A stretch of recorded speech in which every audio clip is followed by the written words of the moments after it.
سی حدیث نبی کی، ان میں سے ایک قیمتی حدیث یہ آپ فرماتے یا علی انت صاحب اللوائی فی الدنیا والآخرہ. لوا کہتے ہیں علم کو، پرچم کو. توجہ چاہ رہا ہوں، اے علی تم دنیا میں بھی میرا علمدار ہو، آخرت میں بھی میرا علمدار ہو. روایت میں ہے لواء الحمد، آپ نے اکثر سنا ہوگا، حدیثوں میں، دعاؤں، کتابوں میں آتا ہے لواء الحمد. لواء الحمد یعنی حمد کا پرچم. لواء الحمد پرچم حمد. یہ لواء الحمد جو ہے یہ محشر میں، قیامت میں ایک پرچم ہوگا، ایک علم ہوگا جس پرچم کے سائے میں سارے مومنین اکٹھا ہوں گے. وہ پرچم کے جس کے سائے میں مومنین کو بلا بلا کے رکھا جائے گا، کھڑا کیا جائے گا، اس پرچم کو دنیا دیکھے گی، وہ علی کے ہاتھوں میں ہوگا. صاحب لواء الحمد علی کی ذات ہے. اور عزیزان محترم، دنیا میں بھی پرچم اسلام کا پرچمدار کون تھا آپ جانتے ہیں، سوائے ایک جھنڈ کے جس میں علی کے رہتے ہوئے نبی نے علی کو نہیں بھیجا، مگر نبی نے علی کے بھائی جعفر طیار کو علمدار بنا کے بھیجا. اس کے علاوہ جتنی جنگیں ہوئی، ہر جنگ میں علی پرچمدار اسلام بن کے رہے اور کبھی اس پرچم اسلام کو سرنگوں نہ ہونے دیا. کمال یہ ہے کہ اس پرچم کی آبرو کو کبھی اس پرچمدار نے جانے نہ دیا. کیا کہنا اس جنگ کا کہ جو آپ سب کے ذہن میں آ گئی. رضوی صاحب چلے گئے، وہاں پر شاید آرام کرنے کے لیے کہیں اور جانا ہوگا. انہوں نے مجھے موضوع دے دیا تھا، وہ جو شعر مجھے ممبر پہ بلانے سے پہلے پڑھا تھا، اس میں خیبر کا بھی ذکر کیا اور عباس کا بھی تذکرہ کیا.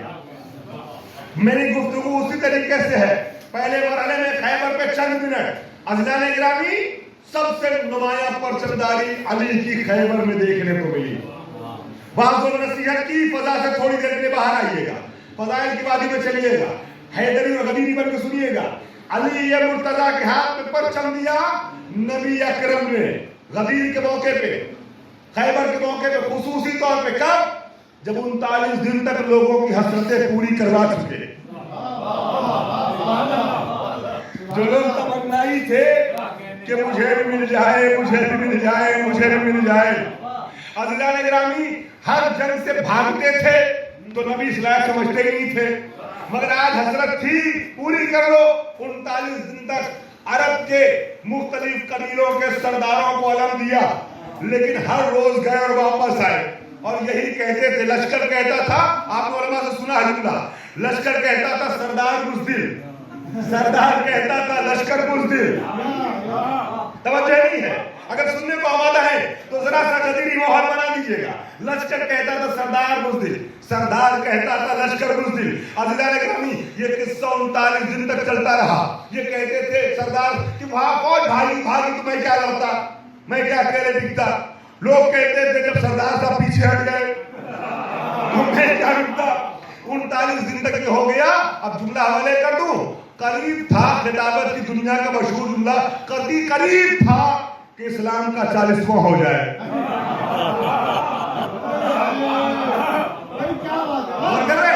میں گفتگو سارے بجنے کے لیے کر رہا ہوں.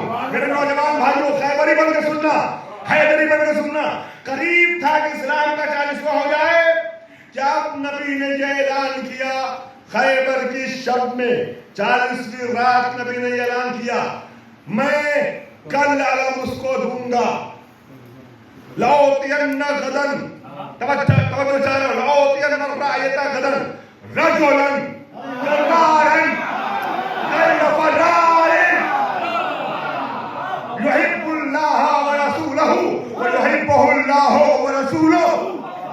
توجہ چاہ رہا ہوں، اسلام کے پرچمدار کی مجلس ہے تو اس کی فضیلت کا دو جملہ سن لیجئے جس نے اس پرچمدار کو صاحب پرچم بنایا. اسلام کے پرچمدار کی آج مجلس ہے نا، علمدار لشکر حسین کی مجلس ہے نا، اس علمدار کو علمدار بنایا ہے جس نے، اس کا ذکر کر رہا ہوں. توجہ چاہ رہا ہوں. نبی نے کہا کل علم اس کو دوں گا جو مرد ہوگا، کرار یعنی بڑھ بڑھ کے حملہ کرنے والا ہوگا، غیر فرار بھاگنے والا نہیں ہوگا، فرار کرنے والا نہیں ہوگا، محب خدا و رسول ہوگا، محبوب خدا و رسول ہوگا، مرد ہوگا. توجہ چاہ رہا ہوں. اب ایک ایک لفظ ایسا ہے جس میں آپ وجہ بھی آئیں گے اور پوری مجلس ہے. میں تو چھوٹا ہوا آگے بڑھ رہا ہوں. جب نبی نے یہ اعلان کر دیا تو پوری رات لوگ جاگتے رہے. کس لیے جاگے؟ صبح علم لینا ہے. پوری رات جاگے ہیں. یہ شب بیداری کی ہے. یہ شب بیداری کی ہے. کس لیے؟ علم کے لیے. مجھے نہیں معلوم کتنے لوگوں تک بر صغیر کی اصطلاح پہنچی. پوری رات شب بیداری کی. کس لیے؟ علم کی لالچ میں. ہم بھی شب بیداری کرتے ہیں. ہم بھی شب بیداری کرتے ہیں تو ہمارے اوپر فتوے لگائے جاتے ہیں. تمہارے اجداد علم کی لالچ میں جاگے تو کوئی عیب نہیں. ہم احترام علم میں جاگے تو بدعت ہے.